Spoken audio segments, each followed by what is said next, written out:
Assalamualaikum warahmatullahi wabarakatuh.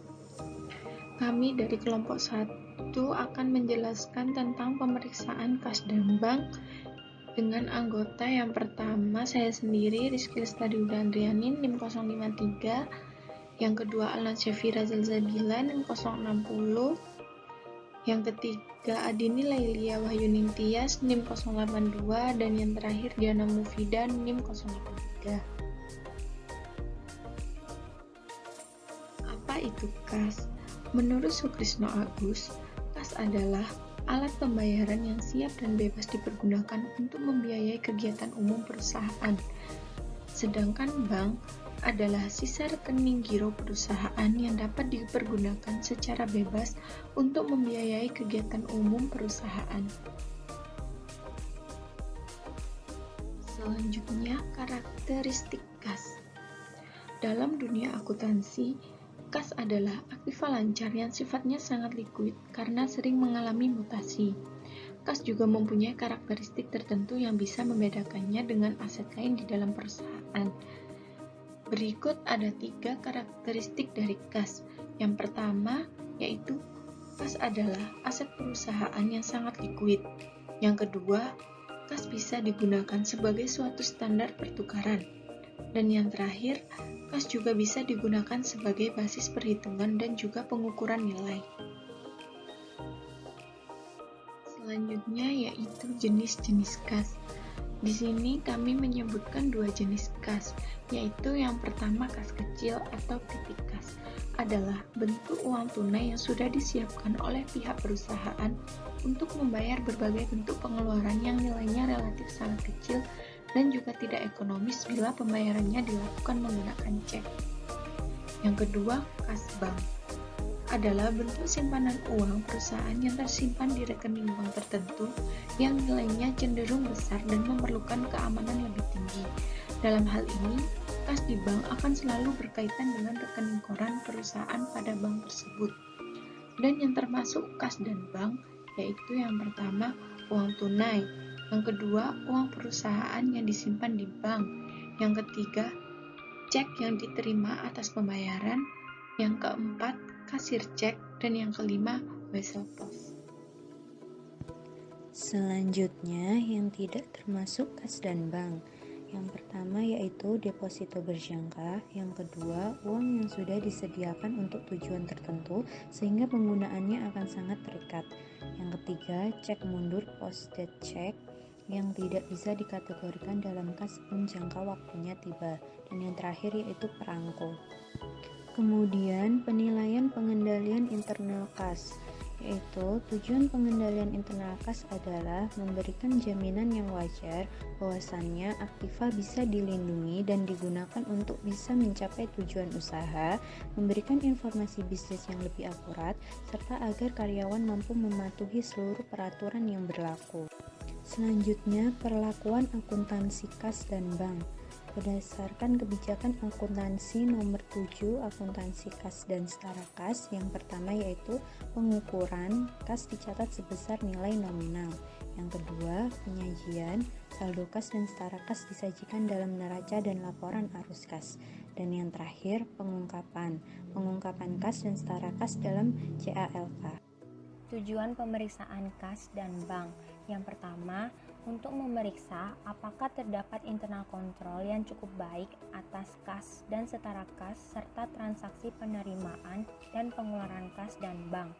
Artinya, internal kontrol yang baik dilihat dari adanya pemisahan tugas dan tanggung jawab antara yang menerima dan mengeluarkan kas dengan yang melakukan pencatatan.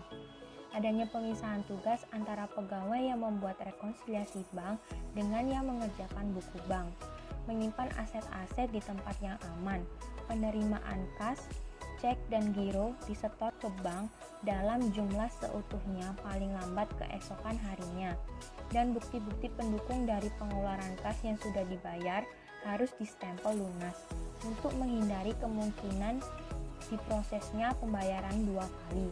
Yang kedua, untuk memeriksa apakah saldo kas dan setara kas yang ada di neraca per tanggal neraca betul-betul ada dan dimiliki oleh perusahaan. Maksudnya, auditor harus meyakinkan dirinya bahwa kas dan setara kas yang dimiliki perusahaan betul-betul ada dan dimiliki perusahaan dan bukan milik pribadi direksi atau pemegang saham. Karena itu, auditor harus melakukan cash of name dan mengirim konfirmasi ke bank. Yang terakhir, saldo kredit pada perkiraan bank disajikan pada kelompok kewajiban sebagai kewajiban jangka pendek. Prosedur pemeriksaan kas dan bank. Yang pertama, memahami dan mengevaluasi internal control atas kas dan setara kas, serta transaksi penerimaan dan pengeluaran kas dan bank. Yang kedua, membuat top schedule kas dan setara kas per tanggal neraca. Yang ketiga, melakukan cash count perhitungan fisik uang kas per tanggal neraca. Yang keempat, mengirim konfirmasi atau mendapatkan pernyataan saldo dari kasir dalam hal tidak dilakukan cash of name. Kelima, mengirim konfirmasi untuk seluruh rekening bank yang dimiliki perusahaan. Yang keenam, meminta rekonsiliasi bank per tanggal neraca. Yang ketujuh, melakukan pemeriksaan atas rekonsiliasi bank tersebut. Yang kedelapan, mereview jawaban konfirmasi dari bank. Yang kesembilan, memeriksa intern bank transfer kurang lebih 1 minggu sebelum dan sesudah tanggal neraca. Yang terakhir, memeriksa transaksi kas sesuai tanggal neraca. Kertas kerja. Kertas kerja audit adalah sarana yang digunakan oleh auditor agar dapat membuktikan pekerjaan lapangan yang dilakukan oleh seorang auditor sesuai standar yang berlaku. Isi kertas kerja terdapat 4 bagian. Yang pertama adalah telah melakukan standar pekerjaan lapangan pertama, yakni memeriksa pekerjaan apakah sudah sesuai rencana dan telah disupervisi dengan baik. Yang kedua, telah melakukan standar pekerjaan lapangan kedua, yakni cukup memahami struktur pengendalian intern agar dapat melakukan perencanaan audit dan penentuan sifat saat serta ruang lingkup pengujian yang telah dijalankan. Yang ketiga, telah melakukan standar pekerjaan lapangan, yakni melakukan pengaplikasian prosedur audit serta melakukan pengujian yang memberi bukti yang cukup kompeten sebagai dasar memadai dalam pernyataan pendapat atas laporan keuangan yang diaudit. Yang keempat, agar mempermudah dalam menelaah kertas kerja, maka kertas kerja perlu disusun secara sistematis. Contoh kasus, kelompok kami memberikan contoh kasus dari audit kas atau teller laporan fiktif kas di Bank BRI unit Tapung Rayaus, di mana kepala Bank BRI terbukti melakukan transfer uang sebesar 1,6 miliar dan merekayasa dokumen laporan keuangan. Tim ini menemukan kejanggalan dari hasil pemeriksaan antara jumlah saldo neraca dengan kas tidak seimbang.